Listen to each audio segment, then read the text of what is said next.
Welcome everyone to our daily broadcast on Kabbalah for Heretics. And we welcome you, and I, your host, Yakov, Leib, HaKohain, also known as L.G. Corey, Lawrence G. Corey. Both are my real names, by the way.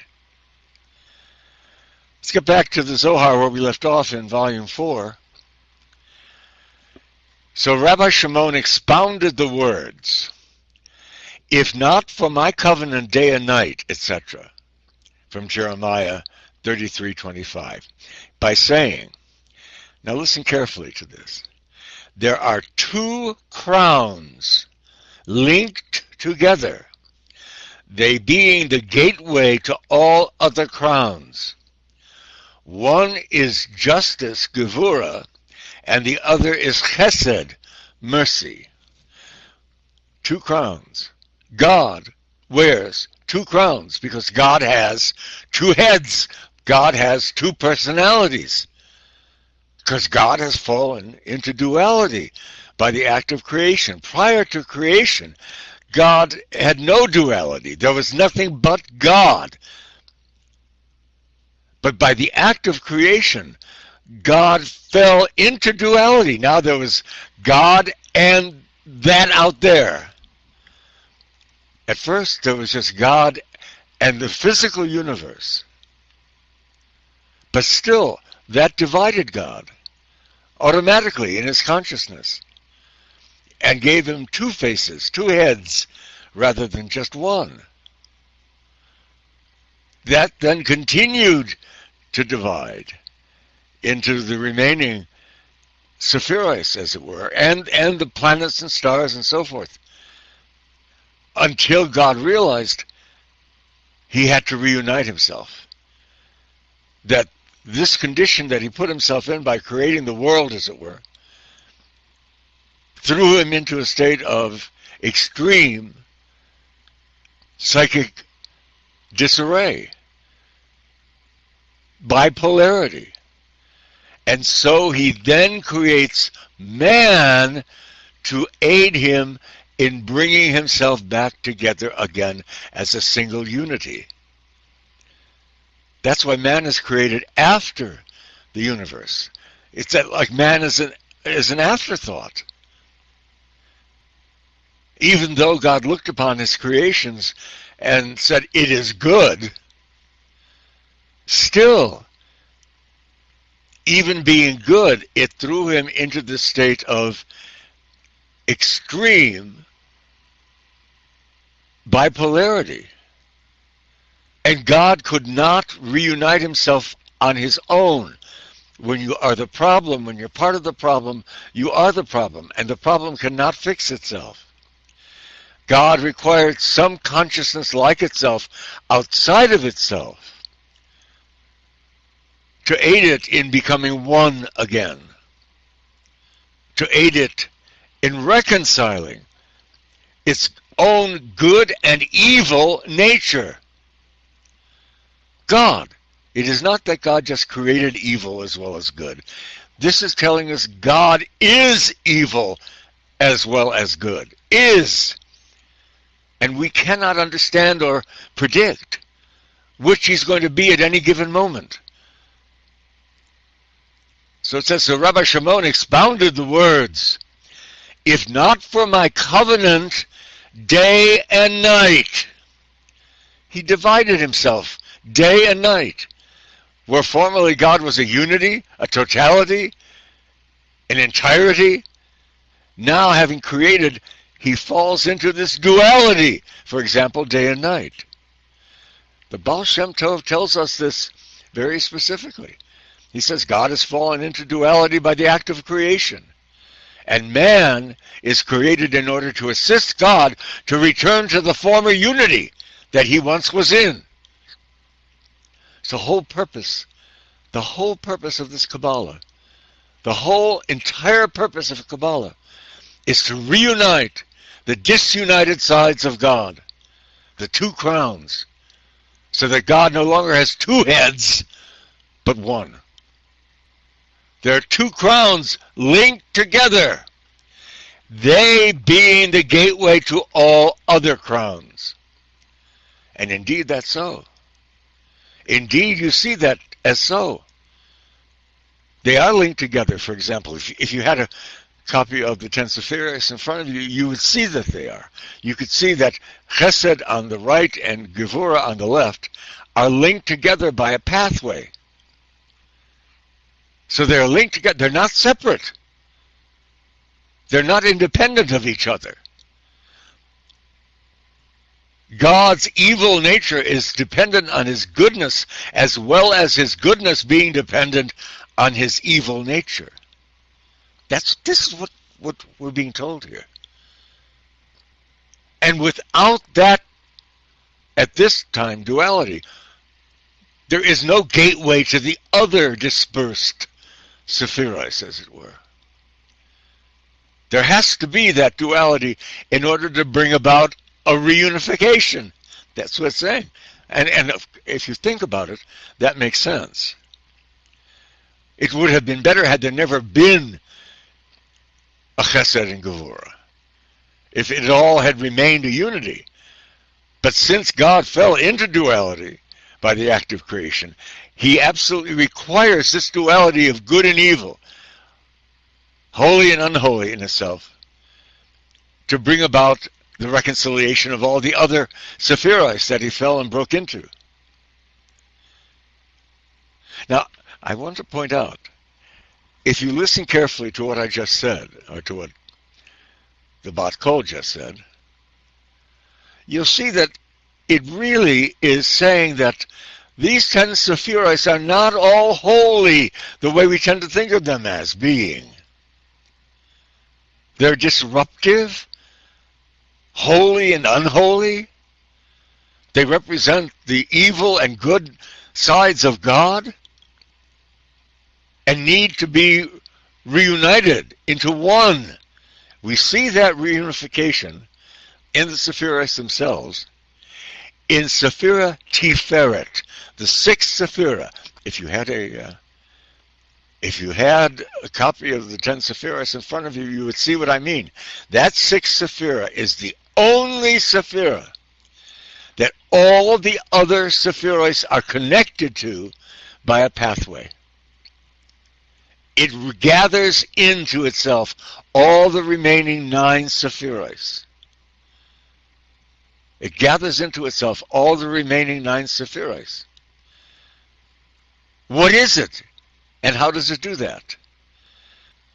Tiferet has several parzufim, or hidden identities, and they begin to tell us who and what it is, and what we're to do regarding it. First of all, to begin with, as I've said many times in the past, and cannot say often enough, Tiferet, the sixth Sephira, is directly connected to Keter, the first Sephira above it, by a straight-on pathway. A direct pathway between Keter, the crown, and Tiferet. Each has its own parzufim. Principally, now listen, Keter, the first Sephira, is called the larger face.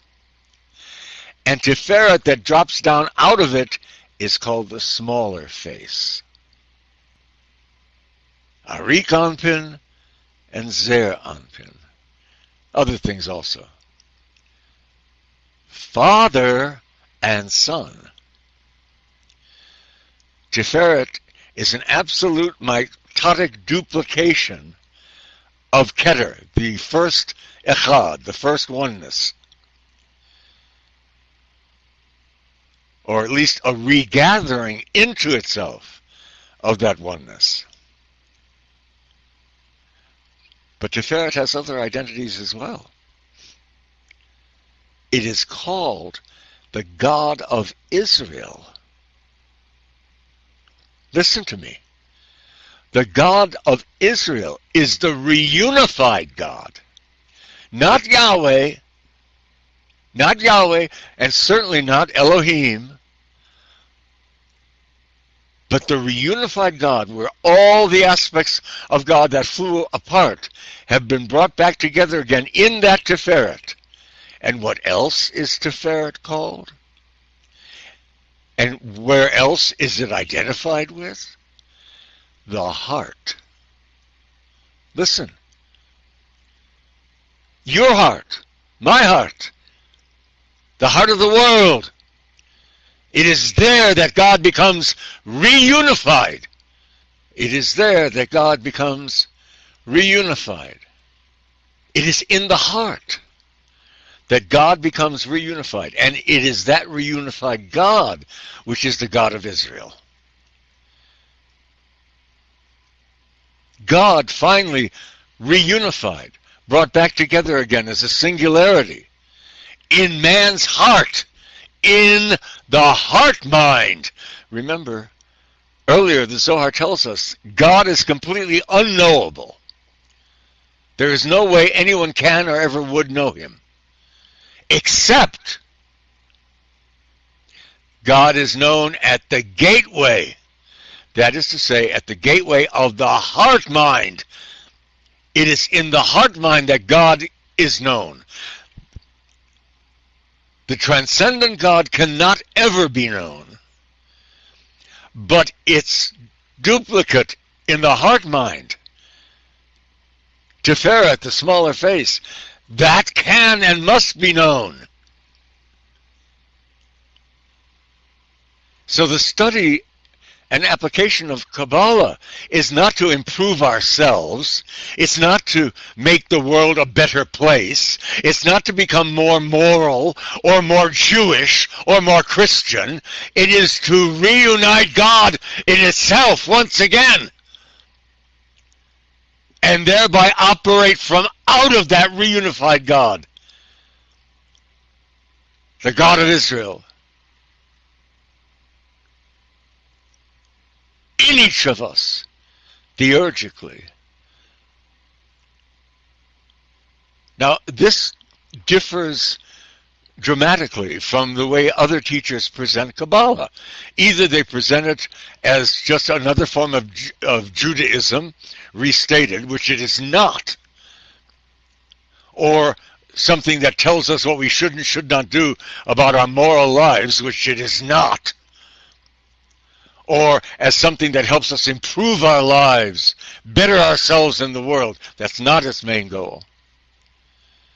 Everything in the Zohar, everything we've been studying in the Zohar for the past 20 plus years, tells us that the Kabbalah is about the reunification of God, the healing of God, not the healing of man.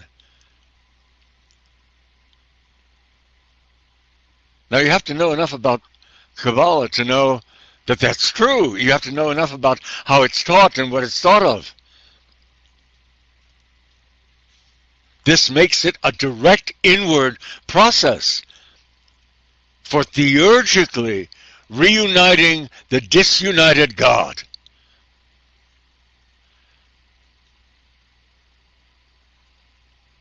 That's what you're supposed to be doing.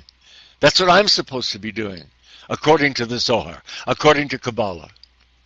The two crowns of God, Chesed and Gevurah, holiness and unholiness, are to be united by us into one single crown.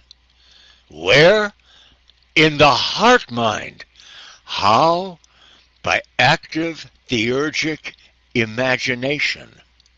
Not just imagination in the sense of being big-headed or you know what I mean. It's a holy, theurgic kind of imagining in the mind's eye, in the heart mind. It is there that each of us is given to reunite God, to pull all the other 9 sephiroids together again in that place, in the heart mind, our heart mind.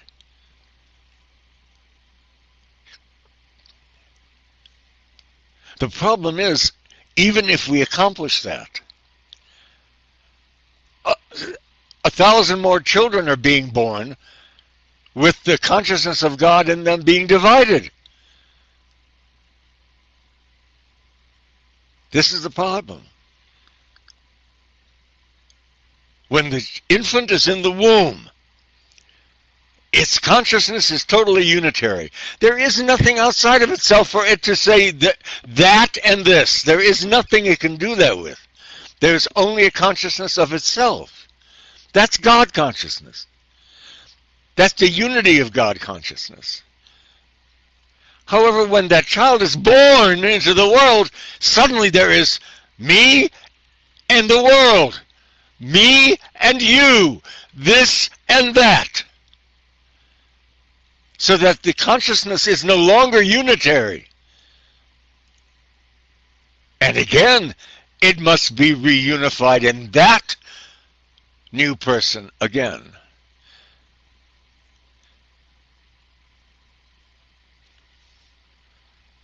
It seems like a never-ending process. It seems like something that can never be achieved, because for every one consciousness that we reunite in our own heart-mind, there are thousands being born at that very moment that are disunified by its entry into the world.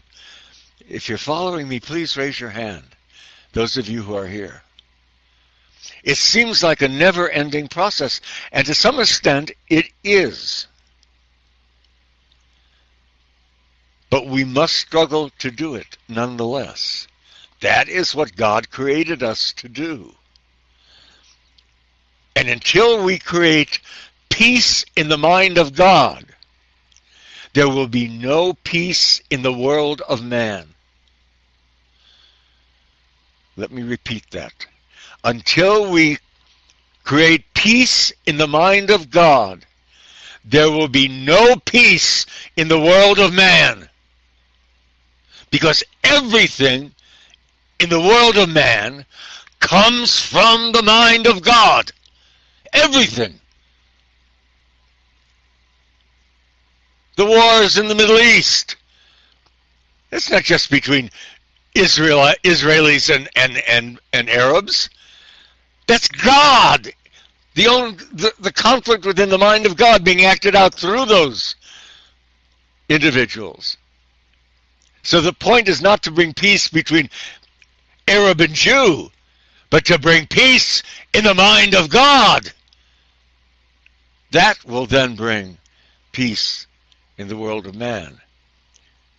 And each of us contributes that, or should, by the practice of what we call tikkun Elohim, the repair of God.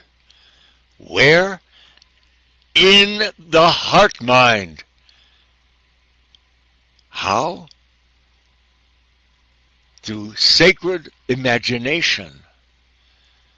Visually bringing that God together within the heart mind. Oh, well, that's ridiculous, you'll say. How do we know that works? We know it works because we're told by physics. Anything you can imagine either exists or comes into existence by the act of your imagining it. That's physics. That's not me. That's not mysticism. It's not astrology or anything like that. It is science. Anything you can imagine, it tells us, either already exists or comes into existence by your act of imagining it. So your act of imagining God reunified as God unified brings about a unification of God. It feels so hopeless to me that people will nod and say yes, yes, yes, and not really understand that. It is not reunifying ourselves. It is not reunifying ourselves that we're talking about. It is reunifying that God in us, independent of us. It's in there. And we must reunify it. Again, how? By the process of imagining in the heart mind. By the process, if you will, of guided visualization, as it were, in the heart mind, each of us. But you must understand, you are not reunifying yourself. You are not making yourself whole in doing that. You are making God whole. That should be the focus of your intention. Your intention should not be to stabilize your inner self, but to stabilize God, period.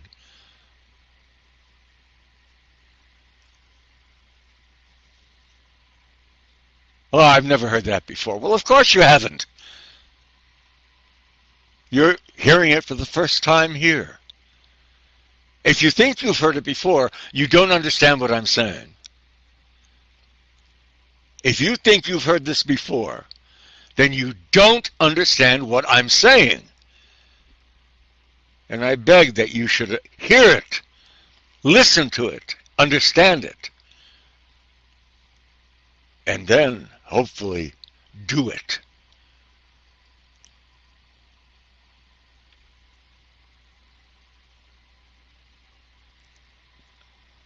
So Rabbi Shimon expounded the words, quote, if not for my covenant day and night, etc.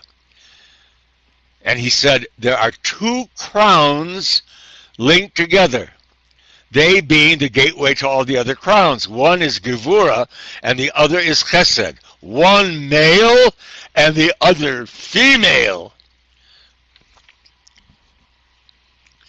Listen to this. Kabbalah emphasizes the separation of male and female in the very nature of God by the act of creation. We see that Keter, which is neither male nor female, totally androgynous, breaks apart, separates into Chachma and Binah, male and female. And those two crowns must be brought back together again in ourselves. We must not further separate male and female the way religion does, especially Judeo-Christian religion. It further separates the identities of male and female. That's not what we must do.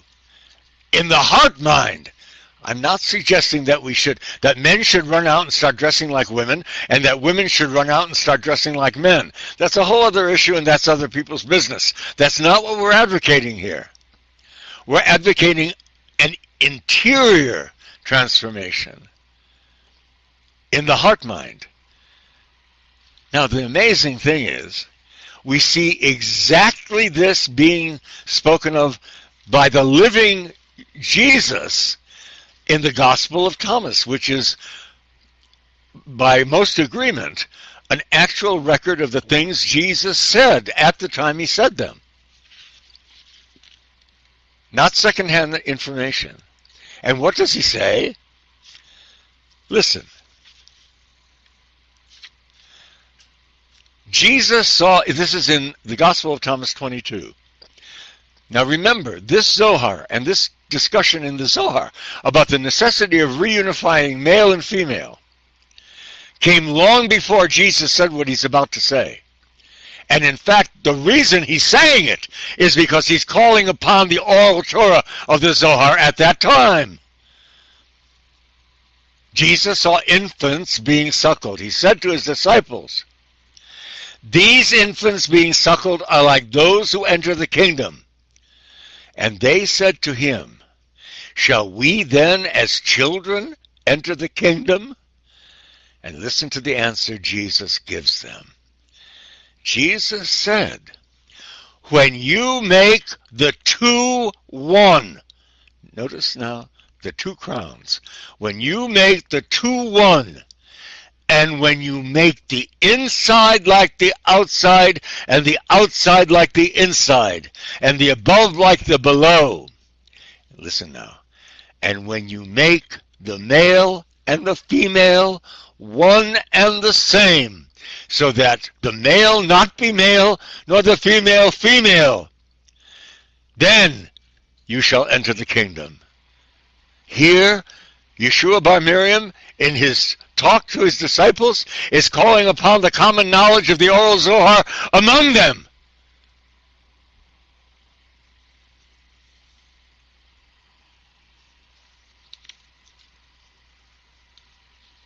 Very little of what the man Jesus, I have to call him because that's what he's commonly called, very little of what Jesus said is original from him. It all comes from the Holy Spirit, which is the same Holy Spirit that said what it said in the oral Torah that every Jew at the time was born into.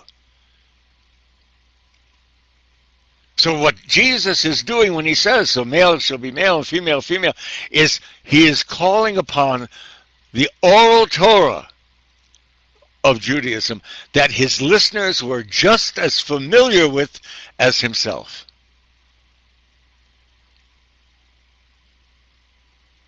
Some revelations that came through Jesus by the Holy Spirit were not originally known by anyone. They are unique, but very few. Because the source of those new revelations through Jesus was the Holy Spirit, and the Holy Spirit is the source of the oral Torah.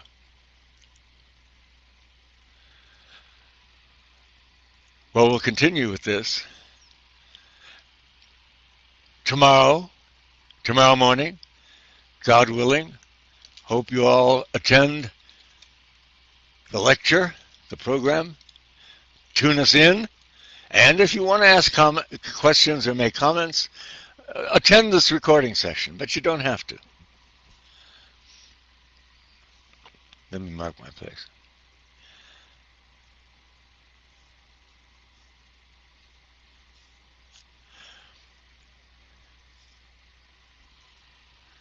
In fact, what we'll continue with tomorrow morning takes up from where it says one female and one male coming together again.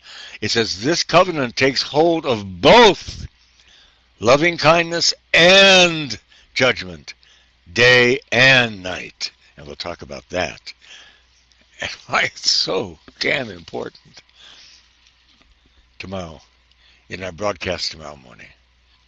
Now, any comments or questions or feedback, raise your hand if you have any. Yishai, please go ahead. David, we realize you're listening while doing something that you must do, so I doubt that we'll get any feedback from you, and that's fine. But Tommy and Belteshazzar, anything you wanted to say, raise your hand. Meantime, go ahead, Yishai. Hey, there we go. Tommy, go ahead if you want to say something. Go right ahead. There we go. Tommy, grateful for your teaching today on how we can effectively participate in the tikkun of the face of God and how to effectively participate in the continuing incarnation of God. You got it. There you go, Tommy. Thank you. Absolutely. Absolutely. Baruch Hashem. Thank you. That's what we teach and have always taught. Yes, thank you. Yishai, go ahead. This is a very active Kabbalah that we teach. It's not just intellectual. It's not just in the mind. It's not just knowing and talking about it. It's actually doing on a very spiritual level. Doing as well as knowing. Without spiritual doing, there is no value in knowing. Now, again, I want to emphasize that spiritual doing. That's not going to church or synagogue. That's not keeping kosher. Those things, those things are there, but they are not the things that will bring about the unification of God. It is in the heart-mind that we will reunify God. The doing aspect of the knowing. Thank you, Tommy. There we go, Yishai. Amazing shiur, shaken by the Holy Spirit. Core neo-sabbatian prescription for healing God to its wholeness, not ours. Exactly. Once God is made whole, then we shall be made whole, but not vice versa. Only peace in the mind of God will bring peace in the world of man. I think that's a great quote. That comes directly from the Holy Spirit at this moment. I never thought of that or said it before. I think it's wonderful. Only peace in the mind of God will bring about peace in the world of man. But that peace in the world cannot be the focus. In the heart mind, we theurgically, magically reunite God by visualizing that reunification, which, as science says, either already exists or is brought about by our imagining it. Right on. Right on. You got it. There you are. Please, God, let all of our listeners out there hear that as well and understand it as well before they pass judgment on whether they agree with it or not. God bless you all, those of you listening in the radio audience and those few of you who are here for the recording session. God bless you all. God bless you all. We'll see you tomorrow morning when we'll continue. Baruch Hashem.